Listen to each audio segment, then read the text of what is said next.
Madame, Messieurs, bonsoir, bienvenue sur 8 Mont Blanc. J'espère que vous allez bien. Une très belle idée de cadeau de Noël. Je vous assure, quelle chance d'avoir ces produits sur ce plateau parce qu'elles sont excessivement bons. Merci beaucoup Véronique Morias d'être avec nous. Une vraie entreprise genevoise, mise en cire avec des bougies fait main. Ici, voilà, c'est une très bonne idée de Noël, de cadeau. Oui, tout à fait. Merci beaucoup de nous recevoir. On va découvrir des senteurs à la mode. C'est vraiment une très bonne idée si vous voulez faire plaisir, si vous êtes invité à dîner dans quelques jours. Un joli cadeau, d'autant plus qu'il y a un magasin qui va ouvrir à Megève dans quelques jours, rue Ambroise Martin. Ce qui intéresse très certainement Christian Douchement qui nous entend. Bonsoir Christian, depuis Megève. Oui, bonsoir. On va voir des Bonsoir à images tous. de la place de l'église avec ces webcams qui sont donc devant nous, voilà, alors on le voit bien d'ailleurs que le sapin est prêt d'ailleurs à être illuminé samedi soir.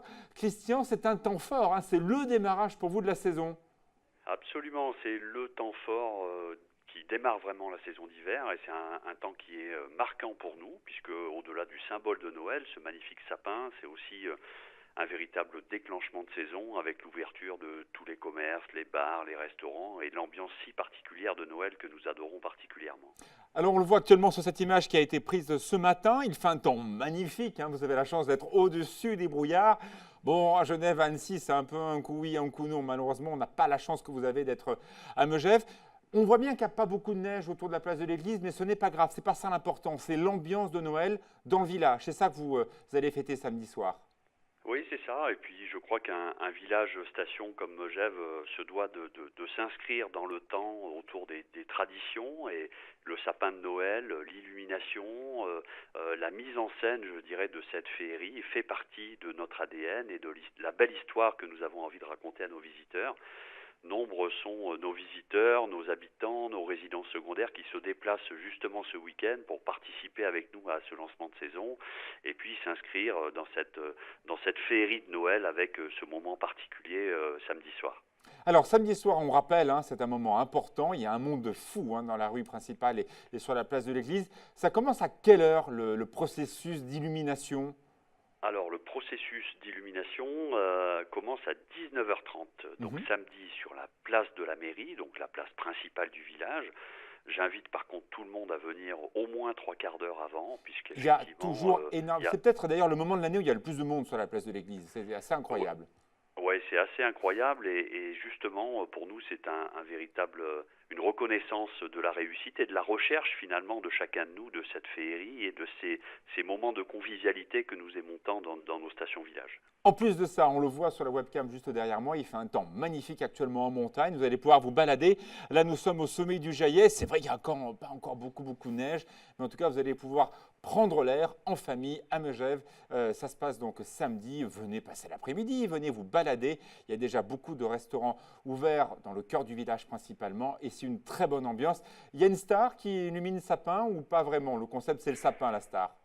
Ah, absolument. Je crois que le cœur, je dirais, des festivités, c'est bien le sapin. Alors, traditionnellement, il y a un bar à champagne tout avec autour. modération. Il y a bien évidemment un concert d'une qualité incroyable dont je ne dévoilerai pas le nom de l'artiste, mais c'est un artiste Eh ben, anglais. on sera là avec vous, Christian. Merci beaucoup. Rendez-vous à partir de 18h30. Comme ça, vous allez pouvoir boire un coup dans le village de Megève. C'est le temps fort hein, de ce week-end à ne pas manquer. C'est l'illumination du plus beau sapin des Alpes et il est à Megève. Merci beaucoup, Christian. Notre expert en médecine chinoise est avec nous. Ça va bien, Sébastien? Bonjour Alexis, ça va très bien. Alors, vous allez nous remettre en forme avant les fêtes? Alors, on va parler de la saison aussi, puisqu'on parlait des montagnes, de l'hiver. Je vais vous donner des bons conseils pour se protéger du froid, éventuellement se soigner des refroidissements. Et puis, on va parler un petit peu de sexualité aussi. Écoutez, plein de choses qui vont nous intéresser. On vous retrouve juste après notre rencontre avec Véronique et ses magnifiques bougies. À dans tout de suite, quelques instants. C'est la place de l'info. Bienvenue.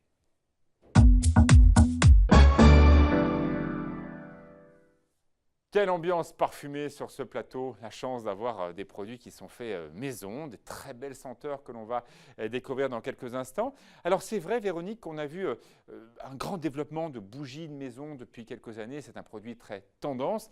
Mais c'est que parfois, on a des produits de qualité un petit peu différente. Cette tradition des bougies, on la connaît bien sûr au moment de Noël. C'est un véritable art de vivre au Danemark. Il faut savoir que les Danois brûlent en moyenne par personne plus de 300 bougies par an. Bon, nous, les Français, c'est quand même un petit peu moins, c'est entre 30 et 50 selon les formules, parce que c'est un véritable art de vivre. Quand on met une bougie chez soi, on est bien, ça nous détend tout de suite. Oui, c'est pour avoir une ambiance particulière. Donc c'est vrai que c'est une tendance qui est à la hausse depuis une dizaine ou quinzaine d'années. Et ce qui a donné l'idée à mon père, M. Morias, de créer sa propre marque de parfum, parce qu'il ne trouvait pas de produits sur le marché qui lui plaisaient ou qui correspondaient à ses critères, qui sont un peu élevés, parce que lui-même est créateur de parfums. Alors, je me retourne vers le mur digital pour comprendre un petit peu comment ça se passe chez vous et quel est un peu l'objet de l'entreprise. On voit plusieurs produits qui sont là. Alors, on voit bien d'abord la boutique. Là, on est chez vous, c'est l'atelier. Oui, là c'est l'atelier. D'accord. Effectivement. Bon, en plein cœur de Genève. Un peu à l'extérieur de Genève, à la campagne, à la Palanterie en fait, près de Vesna. Donc autour, il faut imaginer qu'on a des champs, même parfois des vaches. Donc une atmosphère très conviviale, familiale. Et donc là, alors bon, ça c'est des photos qui datent d'il y a une dizaine d'années. Donc il y a eu un peu des aménagements parce que comme on a grandi avec le temps. Aujourd'hui, il y a plusieurs points de vente. Voilà, exactement. Donc, on a eu besoin de plus de place, mais la structure est restée la même. Donc, des tables. Là, c'est pour vous montrer les 3 phases de préparation des bougies. Donc, la première, on fixe à la main les mèches pour qu'elles soient bien centrées au milieu. Après, on met ces petites étoiles en métal pour tenir les mèches. Quand on va passer à l'étape numéro 2, donc couler la première partie de la bougie. Et puis après, donc ça c'est le premier jour, et le lendemain, on coule la dernière couche pour que vraiment la bougie soit très homogène comme ici, et que ce soit droit et que ce soit joli. Alors vous l'avez expliqué, votre papa a un métier, c'est de travailler les odeurs, les parfums, parce qu'on ne met pas n'importe quoi dans une bougie. Si c'est pas bon, ça sent pas bon. Si c'est très bon, ça sent très très bon. C'est pour vous important ce lien entre bougie et parfum? Oui, c'est vraiment la bougie, la qualité de l'essence, la qualité des odeurs, la qualité de la bougie en tant que telle, la qualité de la mèche, de la cire, la façon que ça brûle, tout compte. C'est-à-dire que vraiment, c'est un travail qui est vraiment... c'est un travail vraiment... important de travailler sur cette qualité. Et sur la création, tiens, on va faire telle senteur ou telle senteur. On sait que les parfumeurs ont évidemment des grands numéros. On pense à Chanel, le numéro 5, on pense à Hermès, bien sûr, où il y a donc des classiques. Et de temps en temps, on voit apparaître une collection originale au moment de Noël, ou pourquoi pas une collection de 2 ou 3 senteurs et qu'on ne voit plus après. C'est la même chose chez vous? Il y a des standards et des parfums plus épisodiques? Tout à fait, on a une collection dite de classiques d'environ 50... quand même. Oui, après on a les collections d'hiver, les collections de Noël, et puis on a des collections d'été. Et là, par exemple, ces bougies dorées qui sont une édition limitée pour cet hiver. Ça, c'est un magnifique cadeau. Quand on voit le produit, alors évidemment, c'est encore plus joli lorsque la bougie brûle, mais c'est vrai que le fait d'avoir cette présentation sur une table basse donne déjà tout de suite un peu l'ambiance. En plus, le doré avec la bougie au milieu va encore décupler la lumière. C'est vrai qu'on a beaucoup travaillé ces dernières années, et depuis que je travaille chez Mise en Cire, pour vraiment développer au niveau du packaging et offrir des choses différentes à nos clients, donc des verres noirs, des verres blancs, des verres dorés. Ça, c'est notre première année, pour amener ce côté plus déco aussi que les gens recherchent. Et pour allier odeur et décoration et faire de la bougie un bel objet, et un bel objet qui sent. Alors, j'ai tout à l'heure senti une odeur qui me fait penser à Noël. J'étais parti dans le pain d'épices, mais ce n'est pas le pain d'épices. Donc, quelles sont un peu les odeurs que l'on peut retrouver, ou les senteurs? C'est quand même plus joli qu'odeur. Voilà, alors pour Noël, on a un de nos best-sellers, meilleure référence, c'est le sapin de Noël. Ah, le sapin de Noël. D'accord. Donc, qui est vraiment, les gens viennent en famille acheter la bougie sapin de Noël pour Noël. C'est vachement sympa quand on est invité comme ça entre Noël et le jour de l'an. On arrive avec une jolie bougie sapin de Noël. Tout ceci, donc, on le rappelle, est fabriqué donc chez vous, en Suisse. Tout est fait à Genève. Donc c'est à 10 minutes de Genève, à la Palanterie vers Vesna. Et vraiment, tout est fait, à la main. Les bougies, l'emballage, le conditionnement. Et puis après, on l'expédie aux quatre coins du monde ou alors dans notre magasin de Genève. Et très bientôt à Megève. Là, vous n'êtes pas tout à fait prête pour le Non, sapin malheureusement. samedi. On l'a vu tout à l'heure avec les Douchement, mais vous serez ouverte en plein cœur de Megève à la rue Ambroise Martin dans quelques jours. Alors, j'ai eu la chance de pouvoir sentir certaines créations que l'on voit là. Moi, je suis très attentif à la qualité de la bougie. Parce que si vous cassez vraiment la tête à faire un magnifique repas, on aime bien d'ailleurs avoir les odeurs de cuisine, les odeurs pourquoi pas de votre feu de cheminée. Mais s'il y a dans cette atmosphère olfactive extraordinaire une mauvaise bougie qui sent pas bon ou qui a une odeur un peu agressive, eh bien ça ne donne pas la bonne ambiance. Si vous avez la chance d'avoir une jolie odeur, d'une jolie senteur, d'une bougie qui est là juste où il faut, eh bien ça permet déjà de donner à la pièce une première atmosphère. Et c'est pour ça qu'il ne faut pas se planter dans le choix de la bougie. Prenez des jolies senteurs. Moi, alors là, c'est vraiment, je suis très sensible à ça. Bon, alors, vous êtes sensible à ça, Alexis. On est content que des gens soient sensibles à ça comme vous. Tout le monde ne l'est pas. Après, c'est comme pour tout. Il y a des choses de grande qualité. Nous, c'est vrai qu'on est un produit de luxe. C'est-à-dire qu'on a un prix qui est quand même plus élevé que la plupart des choses qu'on peut trouver sur le marché. Même si on voit certains de vos concurrents qui sont à peu près à la même prix que vous. Nous, on se justifie sur la qualité de nos produits. Là, encore une fois, on est en train de recentrer les mèches pour vraiment que le produit final soit vraiment comme on le souhaite. Après, c'est vrai que on fait tout pour que la bougie brûle bien, pour que la bougie diffuse bien l'odeur, parce que c'est aussi difficile. Il peut arriver que certaines matières premières ne brûlent pas bien. Donc ça, c'est aussi une grande recherche qui est effectuée par Monsieur Morias sur toutes les matières premières, parce que c'est un exercice difficile, la bougie. Et c'est très difficile que le rendu soit aussi bon que l'essence principale qu'on J'insiste sur un point. On a très souvent à la maison plusieurs bougies parfumées qui ne vont pas entre elles. Lorsque vous allumez plusieurs bougies parfumées en même temps, ça peut sentir un peu la vanille, un peu le pain d'épices, un peu autre chose. Et à la finale, c'est comme un plat. Si on mélange plein de choses qui n'ont rien à voir ensemble, on est vite écœuré par les odeurs. Là, une seule bougie, et je vous assure, c'est vraiment des produits de qualité. Une bougie suffit, ça vous donne l'ambiance générale. Prenez à côté des petits photophores neutres qui permettent, pourquoi pas, de mettre une ambiance comme ça, de petites bougies un peu partout. Mais ne mélangez pas des senteurs qui ne vont pas entre elles. C'est comme un parfum. On ne va pas mettre un parfum X, un parfum Y. Oui. Alors, c'est un exercice difficile. On peut le faire. Moi, j'en prends qu'une seule. Comme ça, je ne me trompe pas. Mais, alors, c'est comme pour les parfums. Des gens savent très bien mélanger les parfums. Voilà. Mais c'est un exercice difficile. Et il faut connaître la parfumerie et avoir un sens pour le faire. Donc voilà, c'est mieux de prendre peut-être, si vous n'êtes pas sûr, de prendre une seule odeur. J'en prends qu'une seule, comme ça, je ne me plante pas. Ça va très bien. Un produit de qualité, il vaut mieux peu et très bon. Merci beaucoup Véronique. La marque s'appelle Mise en Cire.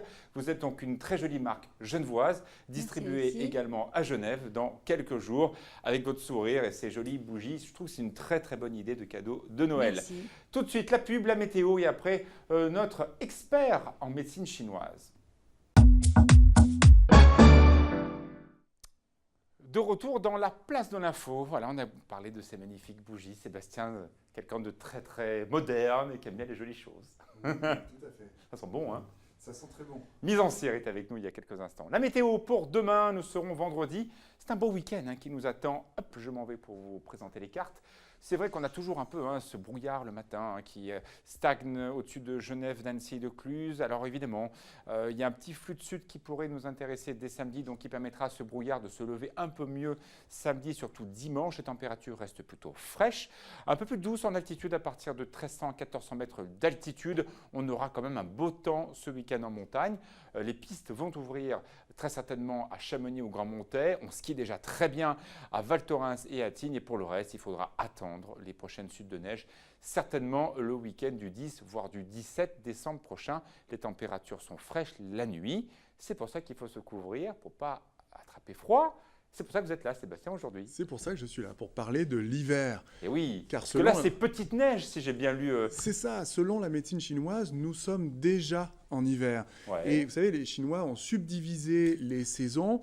Et c'est vrai que jusqu'au 7 décembre, nous sommes dans une saison qui s'appelle les petites neiges. Alors, comme on a vu là tout à l'heure, par exemple, sur les webcams de Megève, il y a eu des chutes de neige, mais pas encore énormes. Bon. Et puis, à partir du 7 décembre jusqu'au solstice d'hiver, le 22 décembre, nous allons rentrer dans une période des grandes neiges, D'accord. où là, en fait, cela signifie qu'on va rentrer dans une saison froide, selon la médecine chinoise, et on va en parler tout de suite après. Ça sera une saison qui correspondra à l'énergie des reins, et c'est une saison où le froid profond va vraiment s'installer.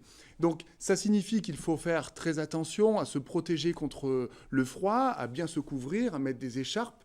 Et puis surtout, la tradition chinoise dit évitez de sortir trop, restez un peu reclus chez vous, mais attention à ne pas trop chauffer vos appartements, vos maisons. Certaines personnes montent jusqu'à 27, 28 degrés leurs appartements et c'est pas bon du tout pour la santé. Donc il vaut mieux se protéger, avoir cette petite écharpe Voilà. que j'ai mise exprès pour vous, pour écouter le conseil. J'ai vu ça. Voilà. Donc, il faut bien se protéger, puis s'alimenter avec des soupes bien chaudes, des légumes réchauffants comme le D'accord. poireau, l'oignon, l'ail, le gingembre, des soupes qui vont allumer ce feu intérieur, on parlait des bougies tout à l'heure, pour se Ouais, ça marche réchauffer pareil, quand on sort en hiver. Alors c'est vrai que dans cette période, on le voit sur l'image juste derrière vous, on va avoir plus facilement des refroidissements, Eh oui. les grippes, les rhumes. Alors comment on fait quand vont on commence arriver. à avoir le nez pris? Alors voilà, je vous donne un conseil tout simple. Dès que vous avez beaucoup de frissons, des courbatures Oui. qui arrivent, le nez Ça, c'est la bouché, on cata. éternue, une petite fièvre pas très très élevée, alors là, il y a le fameux conseil santé qu'on peut donner, notamment à l'image du grog, à base de vin, en fait, à base de Alors vin attendez, chaud. à l'image, je vois le grog ou pas? Voilà, comme on le voit derrière vous sur l'image, le bon grog, le bon vieux grog français, Moi j'adore c'est ça. un bon remède en médecine chinoise. Dans ce syndrome, on donne des décoctions de plantes médicinales qui font transpirer pour faire sortir la sueur et faire sortir ce froid qu'on a attrapé. Et le grog, ben, c'est ça, hein, c'est du vin ou de l'alcool, Donc, du vous vin incitez chaud. à boire de l'alcool. Avec de la... Eh oui. Bravo. Alors, avec modération, bien Ah sûr. oui, bien sûr. Mais en cas de rhume, avec frisson, fièvre, courbature, du vin avec de la cannelle, de l'orange à l'intérieur, qu'on chauffe, on se couvre immédiatement après, on transpire un bon coup sous les draps et ça peut permettre d'éliminer ce bon coup de froid que l'on a attrapé. Donc, ça veut dire que si j'ai attrapé froid, je me couvre beaucoup, je chauffe pas trop l'appartement et il faut que je transpire. Voilà, c'est ça. On a des frissons, hein, quand on attrape le D'accord. froid, on a des frissons, on frissonne, on a des courbatures. On dit en médecine chinoise, ce froid est bloqué au niveau de la surface du corps. Il faut le faire sortir avec une bonne sudorification. Alors, Sébastien, on a tous un petit truc à la maison, je ne sais pas si c'est bien ou pas. Les reins sont toujours un peu fatigués quand il fait froid. La bouillotte bien chaude au creux des reins dans le lit, c'est bien ou pas? Oui. Alors, faut garder quand même une certaine fraîcheur quand on dort. Je parlais par exemple des D'accord. températures de Pas l'habitat. forcément réchauffer le lit. Voilà, la chambre doit toujours rester à 16 degrés à peu près pour garder une 16 degrés? Oui, il faut que la chambre soit fraîche, mais par contre, une bonne couette. Une Ah bonne oui, couette qui d'accord. vous recouvre bien. Ah, Par je contre, comprends le lien avec votre sujet sur la sexualité, parce que vous voulez me parler de sexualité.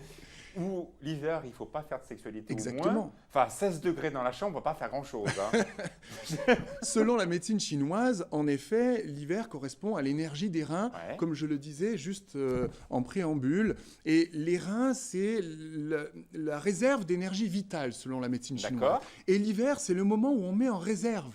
La nature met tout en réserve. La sève redescend dans la terre. Ouais. Tout doit être mis en réserve. On doit faire moins d'activité, moins de travail normalement. Et selon la tradition taoïste chinoise, et on Ah. le voit hein, derrière Des vous, jolies images. des petites images sympathiques. C'est vrai que les Chinois ont énormément approfondi la sexualité. Oui. Eh bien, à ce moment-là de l'année, on doit mettre en repos son énergie sexuelle, surtout les hommes qui Ah doivent préserver leur sève, on va dire, leur semence, ne pas trop la gaspiller s'ils veulent rester vigoureux, être forts la journée dans leur travail, dans la journée de tous les Alors, ça veut dire moins de sexe, mais autant de bisous.